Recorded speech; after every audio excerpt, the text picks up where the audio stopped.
Welcome everyone. Good morning for those of you in Europe and good afternoon for the audience here in China. My name is Javier Baut and I'm very pleased to introduce you today to our new webinar, the EU SME Centre, How to Improve Cybersecurity for Your Business in China, Practical Advice for European SMEs. So as always, we will give a short introduction about the EU SME Centre. We help SMEs get ready for China. The EU SME Centre is a European Union Commission funded project which help small and medium companies from Europe to do business in China, providing them with a range of information, advice, training and support services. The center is implemented by a consortium of 6 partners and was established in October 2010. It successfully completed its first phase in July 2014 and now has entered the second phase, which will run until July 2018.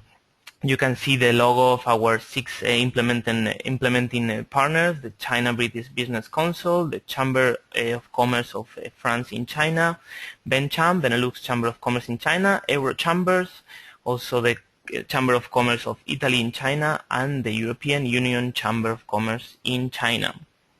I would like to give you a brief introduction of the system. You can see on the upper right side of your screen console, you can use the question console to send us a text. We will be very happy to answer your questions during the webinar or after the webinar. So, now I would like to introduce both of our speakers. We have 2 speakers today. We have Mr. Carsten Luke. He's the co-founder and director of the operation of Think Asia Group. Think Asia Group is a consulting firm that is offering services in the Asia-Pacific region. And actually they have a specific program on cybersecurity in China. Mr. Carsten is specialized in synology and communication services. His research at Free University of Berlin and Technical University of Berlin explored the science fiction genre in China, with particular interest in the development of Western technology in China. Carsten has gained extensive experience in developing and implementing strategies regarding digital marketing, risk communication, cybersecurity, and has worked in that field for almost a decade. Previously, he had the marketing department on a tech firm in China and advised European and Chinese private clients and government institutions. He's been in China for over 8 years. And we also have Mr. Johannes Kadura. He's the co-founder and managing director of the Think Asia Group. He is responsible for overseeing the company's research, operation, and sales teams. He is also an associate fellow at the German Council on Foreign Relations, and Johannes grew up in China, the US, and Germany, and he is currently living in Beijing for over 5 years. So with that, I would like to give the floor to them so they can introduce the topic of today. So thank you very much and welcome.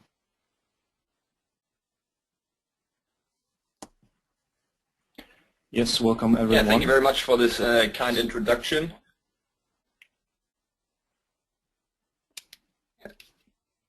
Okay, so thank you very much for this kind introduction. This is Johannes, actually. I will be giving the first part of this talk. Today's topic is cybersecurity in China. Okay, we have basically 4 chapters. Major cybersecurity challenges faced by European SMEs. It's the first chapter. It's a general introduction. Then we have recent developments in China, in China's digital infrastructure, which my colleague Carsten Luke will introduce to you. And we have the third part, cybersecurity issues for SMEs in China. So that gets a bit more concrete. And lastly, ways to protect your business from potential cyber risks. So we will try to give you some practical advice on how you can protect yourself. Okay. So let me start with the first chapter. Next slide, please.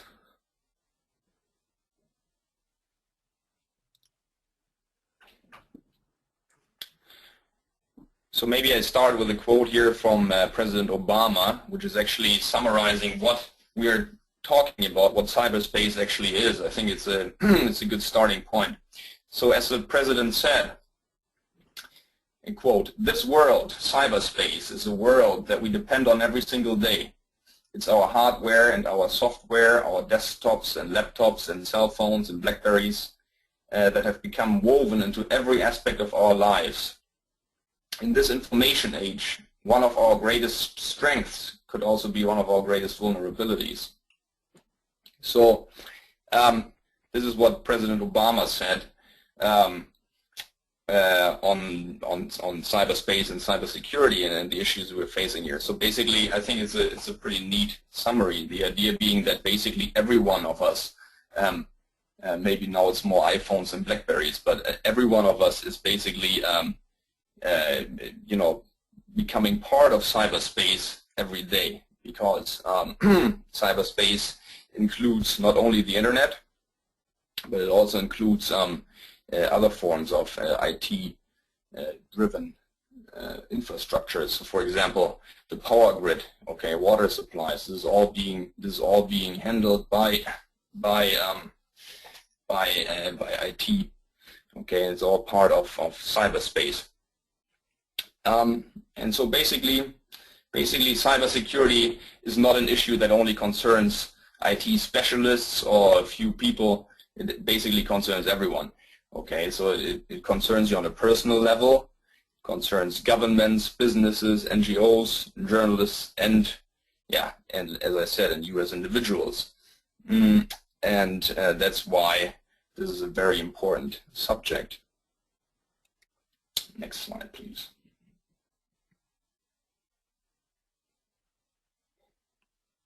What I would like to do now is actually look at a couple of key facts that help you understand further what that actually means.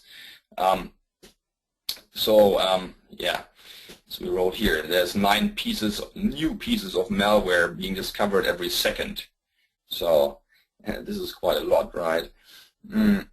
And essentially, 97% of Fortune 500 companies have been hacked. Well, essentially everyone has been the target of a cyber attack of those big companies. But it's not only the big ones, also you as SMEs, and I will talk about that in a minute.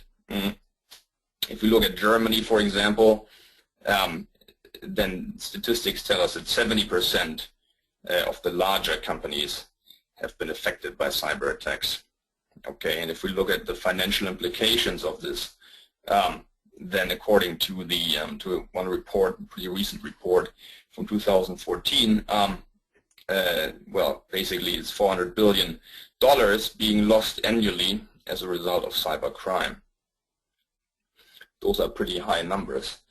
And if we break this down into countries, and here this China factor comes into play, well, in terms of being victims of cybercrime, the US, by most accounts, is the first one, then followed by Germany and China. So interestingly, China is also on the top of the list in terms of being a victim of cybercrime. And Johannes, Okay. you're talking about the cybercrime, but could you give us some examples of what are these attacks? Like some introduction so the audience can know more in detail. Yeah. So exactly. So the statistics I just mentioned, with the 70% in Germany, for example, this includes all kinds of cyber attacks. Okay, so it could be something called targeted attacks, where hackers try to specifically steal data from your institution, from your company, and try to find a vulnerability in your system, or try to steal a password and try to log on. So this will be kind of a targeted attack, targeted at you.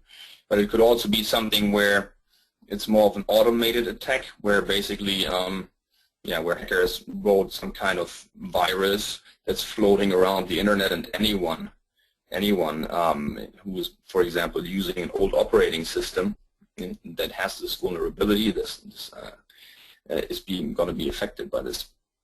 Okay, so those statistics include all kinds of attacks, and in a minute we will talk a little bit about what you can do regarding different attacks as well. Okay.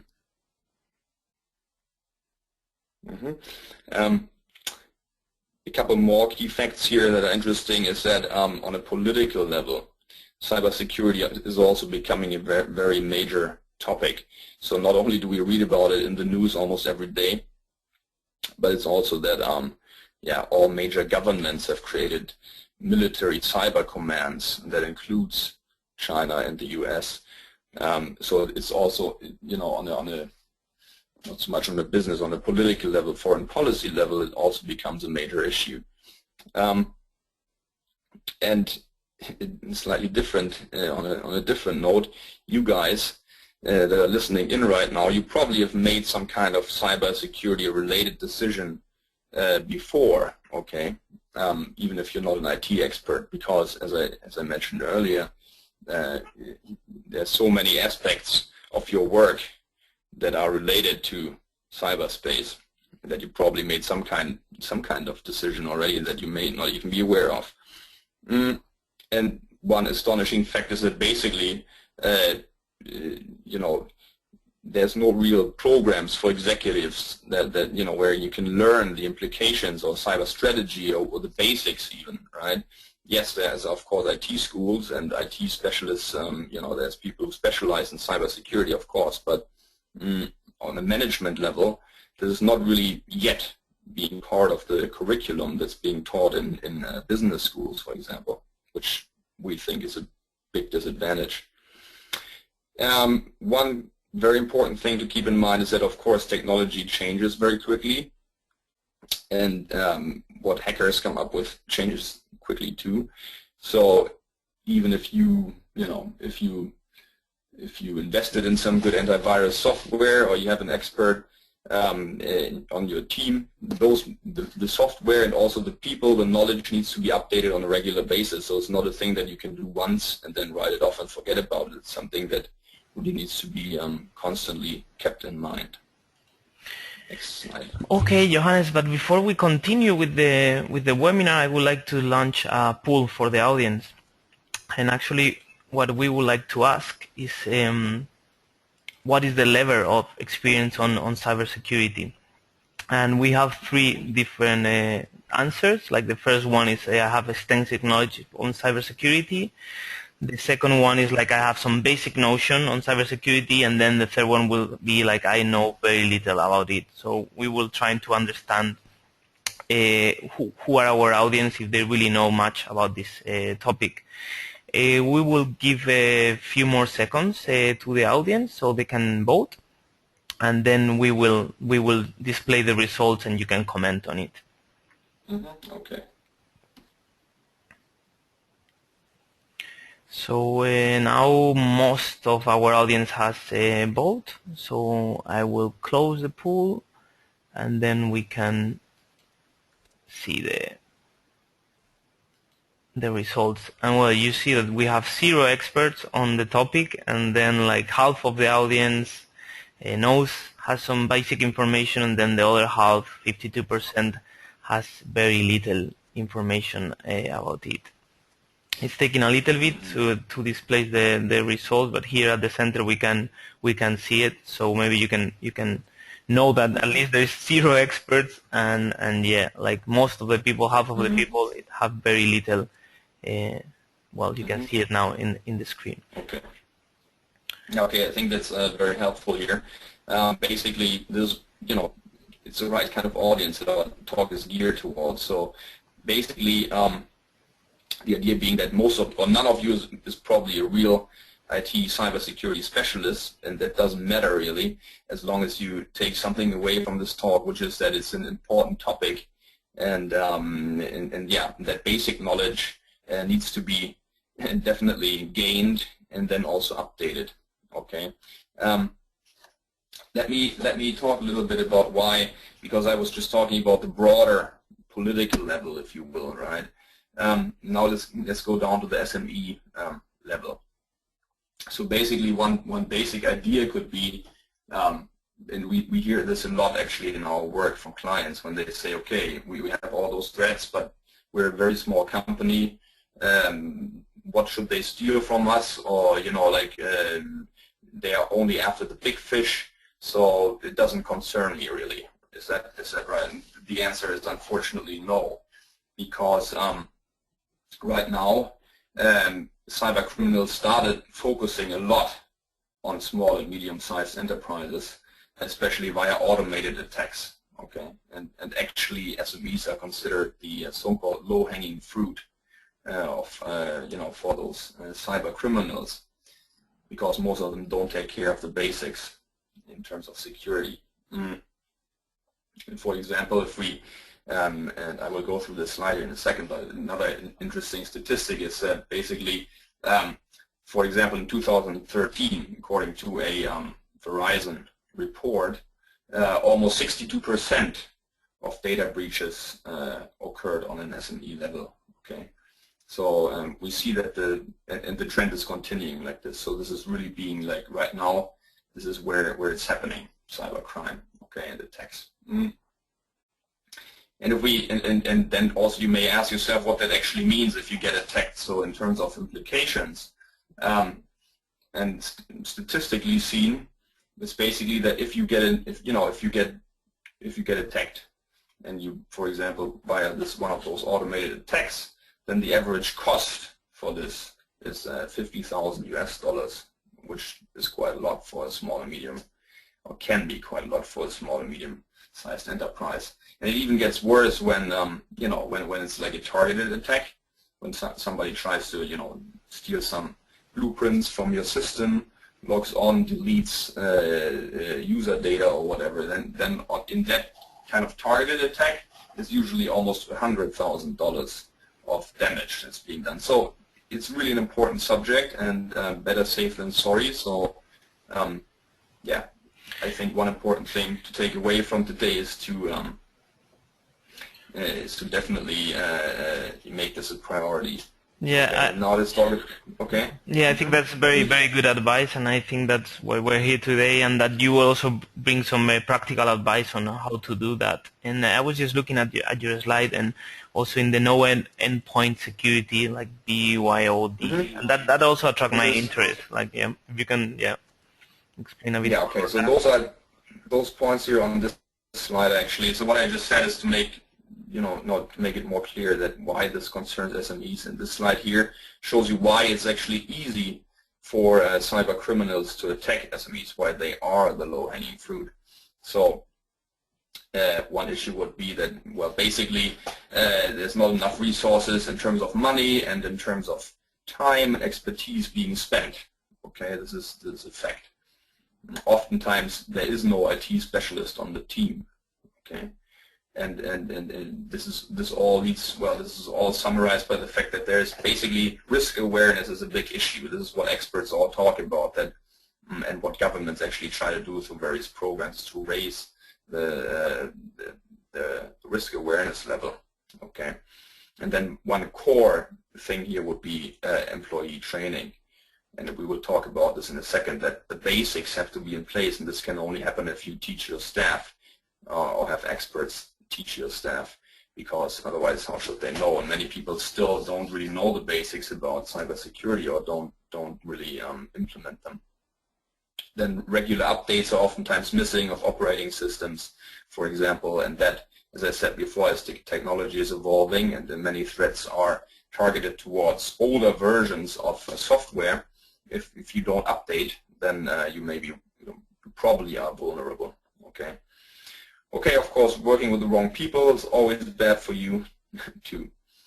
And then we have this one issue here of bring your own device, BYOD, which is not necessarily a bad thing, but if people can bring their own machines into the company and use them, and there is no real security guidelines, or they are not really being enforced, then this opens up a whole Pandora's box of problems. And I was just mentioning that actually the attacks are rising, and that costs can be quite high and devastating for SMEs. But the bad news is actually, as opposed to the big companies who actually do a good job and invest a lot of money in this, SMEs are currently cutting their spending, okay, by 20% in 2014. So this is actually quite worrying, troublesome. And yeah, it's not a good trend. So I think, yeah, you're totally right in the sense that it's clear that there is more and more targets. I mean, the cyber criminals are targeting more and more the SMEs, but on the opposite side, is the SMEs are more less and less careful. So I think it's, yeah, as you said, it's a very bad trend. Yeah, and again, this is not something where we try to be overly pessimistic or where we try to tell you something that's not true. It's just something where it is really a very important and potentially very dangerous field, cyber crime, and you should really take away from this presentation that you make it a priority in your company. So one other question that's related to this could be that you ask yourself, why why am I not being helped? Why is the government not protecting me? One answer is it's actually not that simple. Okay, it's actually quite difficult. On a political level, one issue is that basically there's no common treaties, no agreements really on an international level, and this is what a lot of governments are actually trying to figure out, is ways of internet governance. Okay. But so far, like in China, it's a very different situation. The Chinese government is trying to, have very different rules, obviously, as in the United States or Europe. So there's no common agreements here, and this has big implications, especially for international companies, okay, that are in both locations. And one reason why, or an additional reason, is also that the internet was actually built for sharing information and not so much for securing, storing stuff. It's really about, the first idea about this was to share information easily and have an open kind of platform. And that's why, for example, when we talk about this military component that I was talking about before, where experts generally agree that the offense is easier than defense, okay? So attacking somebody is easier than defending yourself, unfortunately. Okay, now I would like to hand over to Luke. Thank you, Johannes, and welcome, Luke. Please start with your presentation. Yeah, hi, this is Carsten Luke, and in Chapter 2 I will talk about the current situation in China. So I will highlight some opportunities for SMEs in China, but also talk about some problems, and at the end tell you what it means for you. So if we look at the opportunities here, we all know that China has the greatest online population on the earth, with 642 million Chinese being online, and even more Chinese people are expected to come online soon. So the market in the digital world is really huge, and already 60% users are browsing the internet with their smartphones. Those smartphones are becoming more and more important in our daily lives. Recently the Apple Watch just launched, so another device is entering the market, but I'd say smartphones right now are a very common communication medium for Chinese, because online consumption is on the rise. More and more Chinese are using the digital world to shop, well, that is e-commerce, or they use the internet to communicate with each other, to make appointments, to see each other, and also use it for entertainment. Online gaming is a very huge field in China. So online consumption is on the rise, and that of course creates problems because mobile payment systems are being developed. Nowadays you can pay a lot of financial transactions, do lots of financial transactions with your mobile phone, and that creates great problems, which we'll explain in the next slide. Yeah, so Carsten, sorry to interrupt you, and also to keep it on this subject, because I think, well, as you mentioned, like a lot of the the users in China are using their smartphones. But when I think about cybersecurity, I'm thinking about viruses. I'm thinking more about a PC and a laptop. But I think from your presentation, we can understand that this is changing, and also like smartphones are one of the great interest of the hackers, and one of the problems for cybersecurity right now in China, right? Well, yeah, actually what I've explained here is that you have great opportunities, that more and more smartphones are on the rise. And what does it mean in terms of cybersecurity is that, of course, PCs or other devices are likely to be hacked too. Thank you.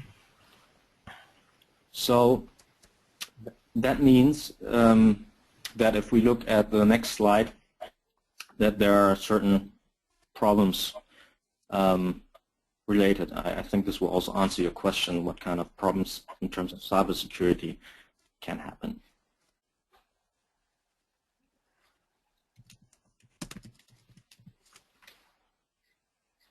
Yeah, we're trying to change to the following slide, so please be a little bit patient. Yeah, so as Johannes just said, mentioned the overall problems, China is also facing some problems because it is also very vulnerable to cyber attacks. And if we just look at the numbers, cybercrime damage in 2013 was worth 37 billion US dollars. The amount is, of course, very significant. And we have the particular problem in China that cyber criminality is on the rise, so more criminals are seeking their golden opportunities to hack into banks, but also hack into companies. Common problems, for example, are IP theft, and we will talk about this later. On the international level, China is also subject to foreign cyber espionage.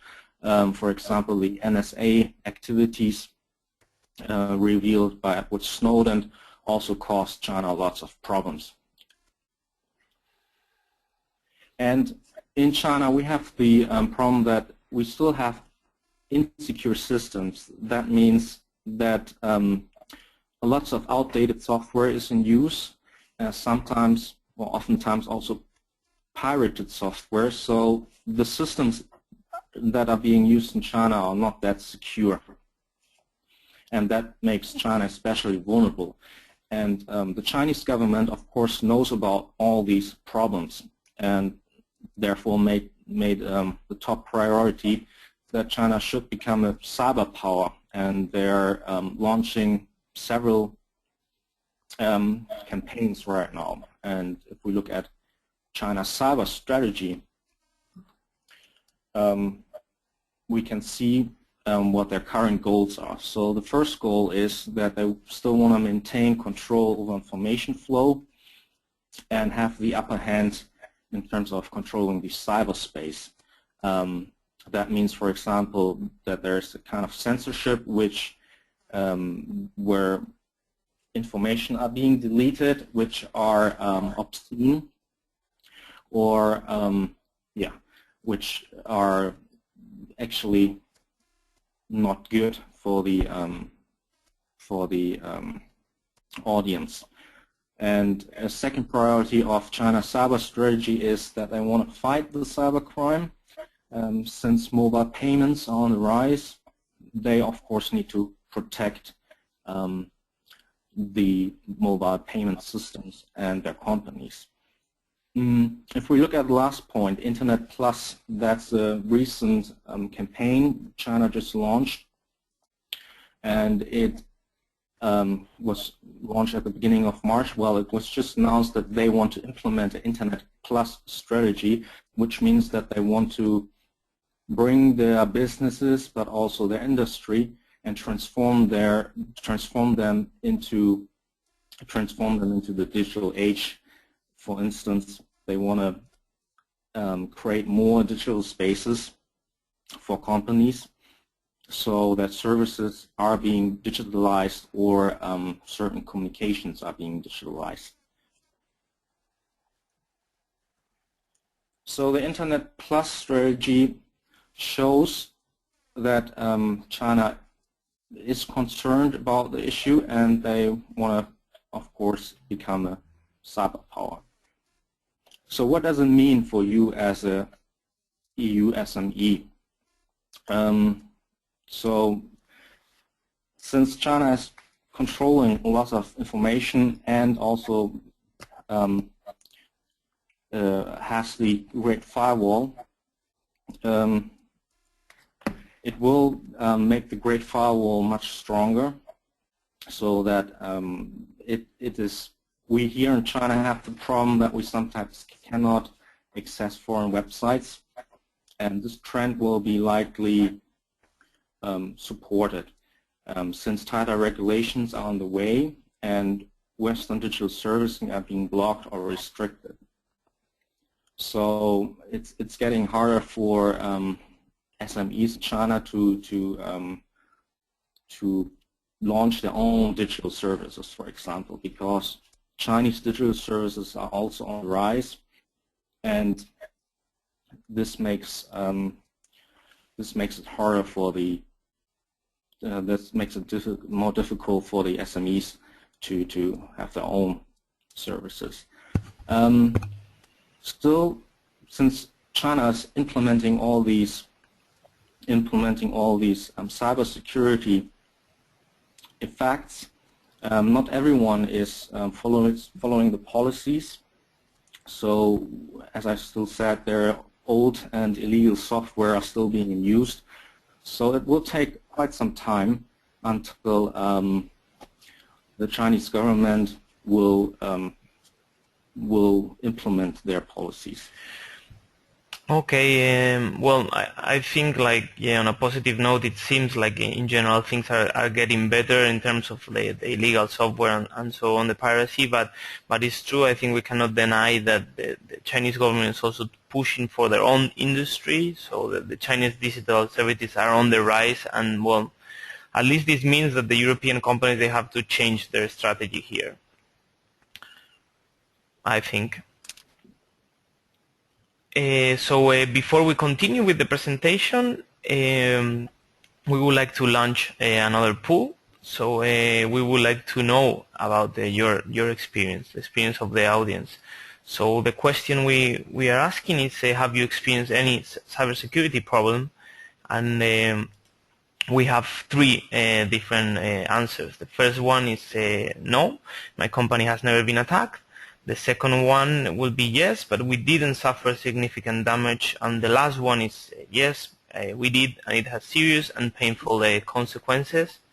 So we ask the audience to vote, and then again we will share the results with you, and please comment on it.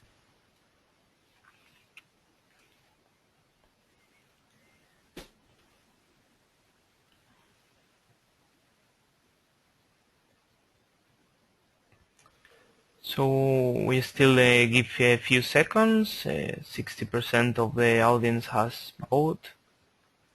So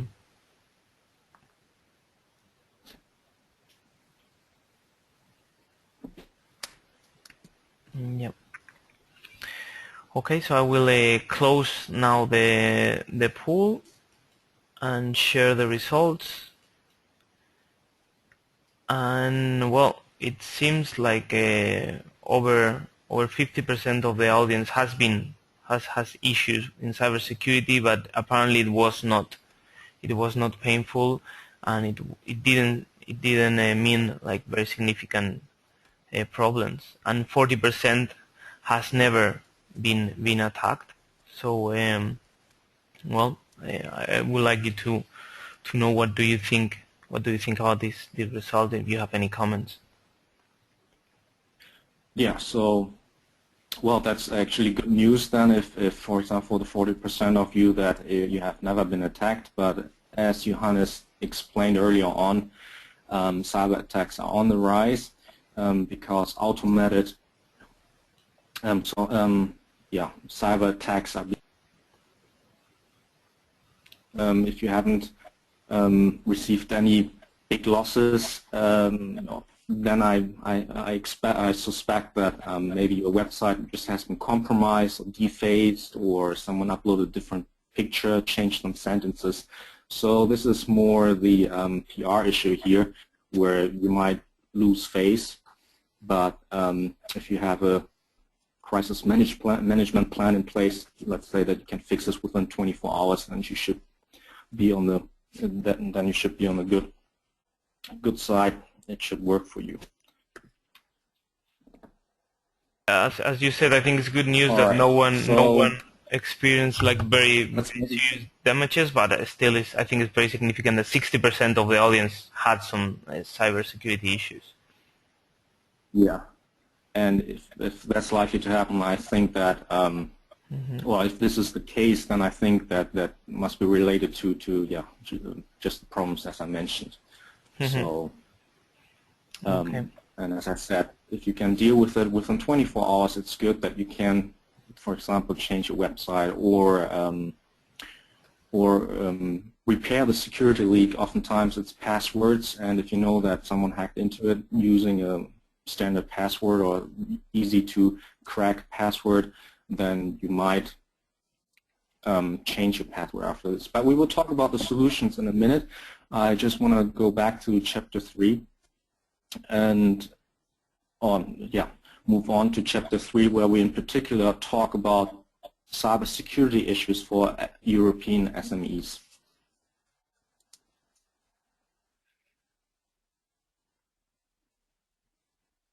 To that slide, please be patient. Yeah. So in this chapter 3, we will talk about the issues European SMEs are facing in China, and I have a couple of examples here. So let me maybe start with the first point that I also mentioned earlier, that pirated software is in use. So if you just recently moved to China and opened your office, you might use your computer. You might need a computer for your office, and you need to carefully check if there's pirated software on it. For example, Photoshop or Microsoft Office. If they don't come with any licenses, or are or if older versions are in use, then you need to check if you can update them. If the update doesn't work, then if the update doesn't work, then it's a sign that it's a pirated software, and this is a big issue for European SMEs in China, that pirated software and old software is in use, so they make they will make your company more vulnerable. Another issue is the overall cybercrime in China. Cyber criminals are on the rise. IP theft is a big problem, phishing. But here I just want to highlight an example of social engineering. So social engineering means that cyber criminals find ways to trick you and pretend they're maybe the boss or their employee. And in China, you have the particular problem that there are some language barriers. So if you as an SME don't reach English, if you don't read English, if you don't speak Chinese, then of course you need to be aware of Chinese emails and double check them maybe with a translator or with your stuff, and verify if they're sent by the correct person or a person you at least know. So be aware of emails in the language which you don't understand. That also count for your employees. If they're not sufficient in English, or let's say German, French, or Spanish, then you need to be aware of the fact that these could be emails sent by cyber criminals just to trick you to click on a link or even download infested PDF. So be aware of social engineering. And this goes into the third point. There's a lack of cyber risk awareness by management and employees. This is a cybersecurity issue. There are no cyber regulations, right? I mean, there's no cyber police. So imagine you have been hacked. So who do you call? And additional new regulations for, let's say, IT-based companies are on the rise. For instance, the Chinese government recently requires tech firms to implement backdoor policies. So if they develop a software, the Chinese government wants to have well, a backdoor to that software, so in case whatever happens, they can have control. And you need to be instantly kept informed about these new regulations, and this is also an issue if you don't follow the cyber policy set forth by the Chinese government. One major problem SMEs in China are facing is the limited access speed and access of information, because internet is slow for foreign websites, and oftentimes we have the problems that sending a 5 megabyte file can turn into a nightmare. This is also an issue for European SMEs. And of course, the lack of support for Western software, for instance, Windows XP, is kind of banned in China for the Chinese government. So this makes it harder for providers to provide updates if there's no market anymore for them. And so, as I mentioned, these problems, we can continue maybe with practical tips on how to protect yourself. And Johannes will continue. Okay, thank you. Make that. Yeah, okay, so Sorry, I was just saying that I think we have give the audience bad news about the problem that is increasingly targeting SMEs, but I think now we're going to talk about the solution. So please, Johannes, go ahead. Yeah, thank you. Yeah, I would like to make a very general but really important point here at this point. Please go to the next slide. And it's basically that experts agree on one fact, and that and there's a quote, you will see it in a minute, which is it's not ultimately about the hardware and software, it's about the wetware, people. Okay, wetware is like an expert term for people.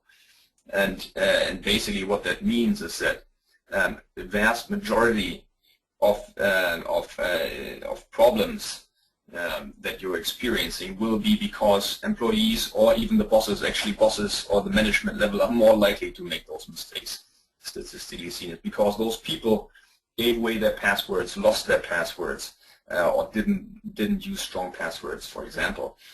So because people make mistakes, yeah, that's why many of those problems happen. Okay, and according to some statistics, basically more than 80% of even targeted attacks could be prevented if what experts call cyber hygiene was in place. So basically getting the basics right, updating your operating system, your passwords, basic training, and so on and so forth.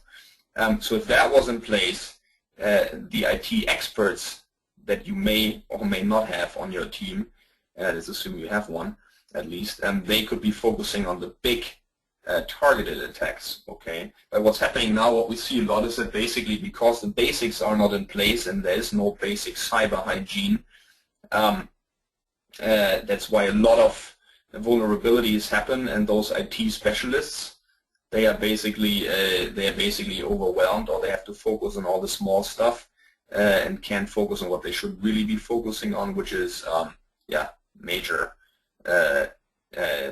targeted attacks. Here what I wrote down here is basically just to give you an idea here, right? The most common password being used today is still 12345, and the second one is actually password, the word password. So you see that the basics are oftentimes really not in place. And that, by the way, doesn't only count for SMEs, but also for the government, or for governments, you know, the military. A lot of times major security breaches have happened because people have picked up, for example, a USB key they found somewhere, put it in their machine, and boom, that's how you know, how they got attacked. So really, it's really important. This is one of the key things you should take away from this presentation, is educate your staff. If you can't do it yourself, have your IT specialist do it. If you don't have an IT specialist, get some external help. So if the basics are in place, you can probably prevent most of what's out there to threaten you. Luke, you want to talk a bit more about? Yeah, we'll talk about right here, and I think Johannes, you just mentioned the second point, insist on rigorous passwords. This means that you need to change it often, and you need to be especially aware of the fact that some SMEs tolerate bring your own device policies. So just make sure that someone who uses private Gmail account doesn't use the same account for the company's account, especially if you don't have an IT staff in your company to manage all passwords, for instance. Yeah, security software is an important fact, as we mentioned earlier. So, for example, the Internet Explorer, the Microsoft Internet Explorer in China is in wide use. A lot of Chinese still use older versions of Internet Explorer. And the simple trick here could be just to change it to an open source, of course, free open source software like Mozilla Firefox, which is also being regularly updated. And yeah, stick to open source browsers, for example, and implement regular updates, because we all browse the web through browsers. They are the main connection to the digital world, and if the browser, for instance, such as the older version of Internet Explorers, are outdated, then the risks are more likely to happen. The risks are very great that cyber attacks are likely to happen. And yeah, educate your employees, have training sessions on cybersecurity in place.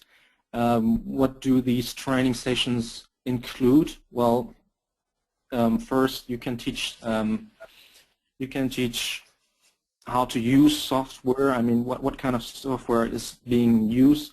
Don't use alternatives too much. Don't switch from, let's say, if you stick to Microsoft Office, don't switch to, or let's say if you stick to PowerPoint, don't switch to Keynote if that's not the main software right now in your company. Then stick to one system, because then you keep everything under control and you don't need to think about different systems, different softwares.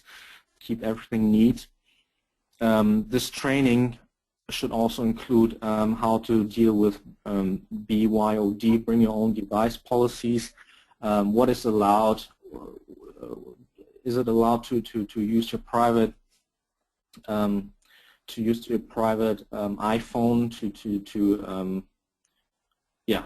to browse the internet or the company's internet? So you need to think about all these devices which comes with an employee, and you certainly can allow them to use them, but I urge you to have strong policies, which are followed in place. And the other part I mentioned earlier was the social engineering. So if you're not familiar with Chinese, then check check the email carefully. Sometimes it comes by different. So let's say your client is Apple, and you just need to check the sender for the email address. So if it's slightly has 2 P's instead of 3 P's instead of 2 P's, like apple.com, then it's a sign that it's social engineering is in place. And of course, you can think about having an IT officer or IT consultants in your SME. So if we look at this slide right now, another strategy could be to diversify, just in terms of you have to consider where your target group is, for example. If your target group is in China, then it makes sense to use social media in China because your target group is there. It doesn't make sense to use Facebook for your PR communications if the Chinese users are not able to use that. So you can diversify by target group, but also another point is to diversify by security level. So a homepage which only contains public information, of course you can host it in China. A lot of clients of ours ask, should we host our site in China? So we say, to this answer we say yes, if it contains public information and if you only use one server for that. So don't mix the Chinese server with your intellectual property or even have your intranet there. And if you just arrived in China and are new to China, you can stick to your internet system from abroad. And once you understand the Chinese market and their digital services, you may switch to, let's say, a Chinese intranet. And but you need to carefully study it and, of course, see if it's a trustworthy service provider. And this is the diversify strategy. Johannes, you have something to add to this? Well, I think that the cloud is definitely one key word here.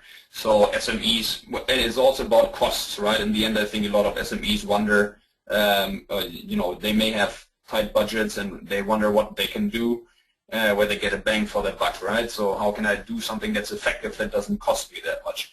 And I think the cloud and cloud services is a great opportunity because basically you can profit from security systems that are in place there. Okay, so this is definitely one thing. Yeah, and other than that, it's really what you said. It's about looking where your target audience is and basically yeah, limiting access to sensitive information, right? In terms of what internet users can see and do, where your data is stored, but also in terms of what some employees in your company can do and what they cannot do. So have different admin or different editor roles, for example, if you have a website. So those are the things. Yeah, I think if we summarize what you can do, practical things, I would say it's three categories. One is training, raising awareness and staff training, very crucial. Secondly, try to have the basics in place, what Luke just mentioned. Update software, insist on those passwords, and also screen apps before you download them. So just maybe come up with the help of your IT person with a white list where you see what kind of software and apps can be downloaded and what shouldn't be. So you know, so have those rules in your company. And then as a last point, diversify. Yeah, I think as Luke mentioned earlier, speed is an issue, not only in terms of security, but also in terms of yeah, what you can actually, you know, in terms of, for example, if you need to advertise and then your website is never accessible or very slow because it may be, for example, hosted in Europe on a server that gets blocked in China, which can happen if you have shared hosting, right? That's very bad for your business. So as long as it's not really sensitive information, I would say, yeah, try to go for a Chinese hosting provider, and you have actually also cloud services in China, like Aliyun, which is the main provider. But yeah, be careful with this and don't have everything tied into the system, right? So because if your site in China gets hacked and it's tied in with your intranet, for example, then you're vulnerable there. And that's what happens a lot, that actually hackers attack one. That happens to the big banks, for example, the same way. So they attack one, kind of like a side website, for example, which is but then linked to all the rest, and that's how they enter and get to the real sweet stuff, secrets you don't want to lose. So that's what I would say, yeah. Okay, Johannes. So yeah, thank you very much. I think we're getting to the end of the presentation here, and yeah, actually we're gonna have a few minutes for the Q&A. But I would like to make a summary of the presentation. What I got from it is, I think for me it's clear from what you said that there is a trend that there is going to be more attacks for SMEs in China. Also, at the same time, it seems like the digital services in China are also being more localized, so the government is pushing hard to protect the industry. But on the other hand, we have also good news, and it's like with some simple cyber hygiene, you can be protected.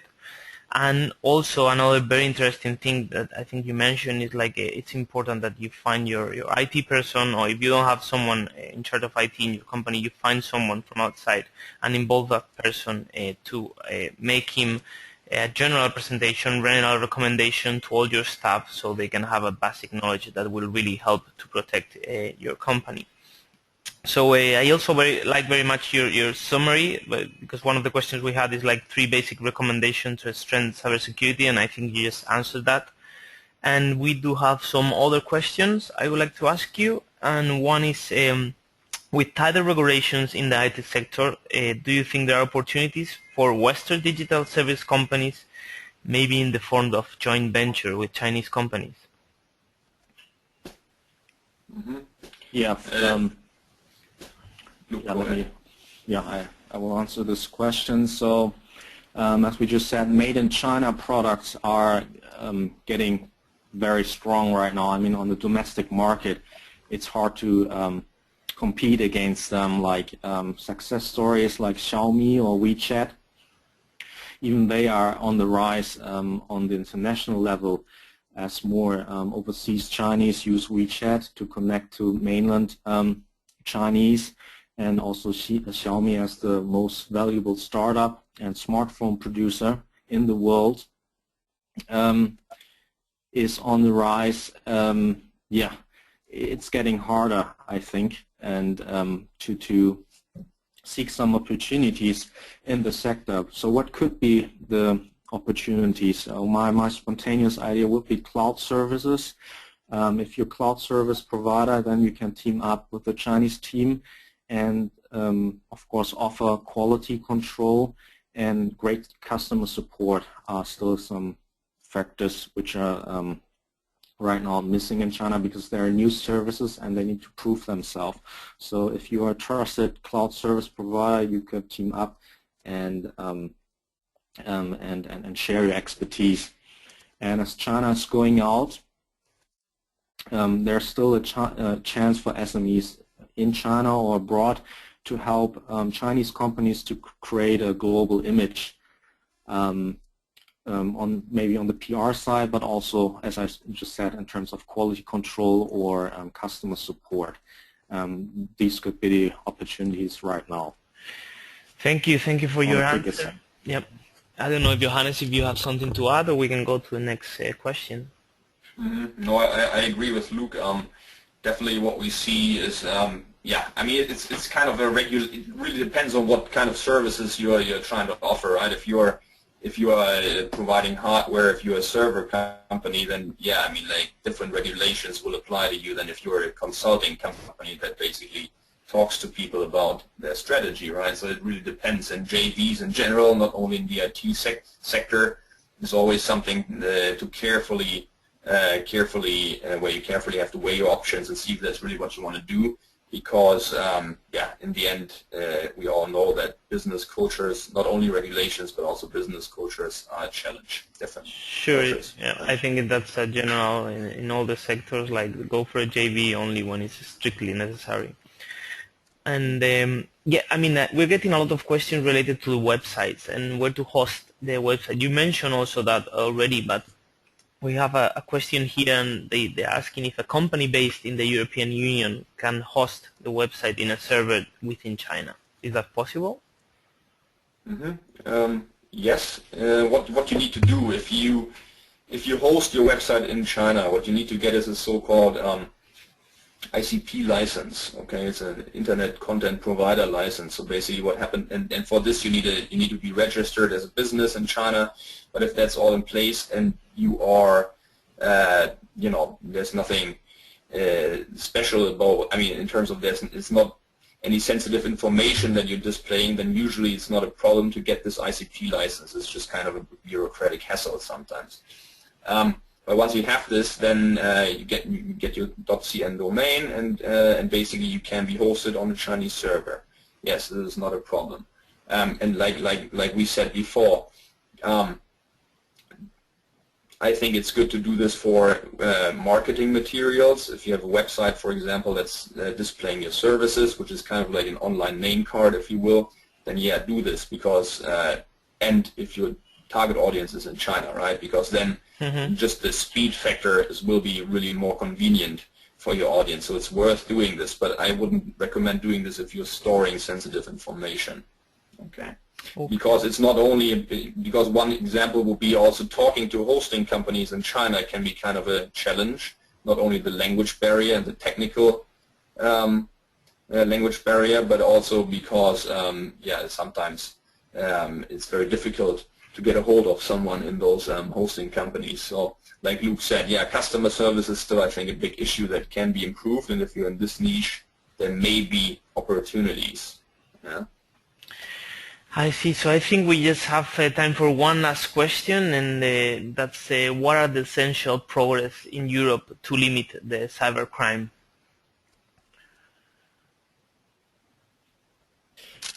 Yeah, so what are the efforts taken by the European Union right now?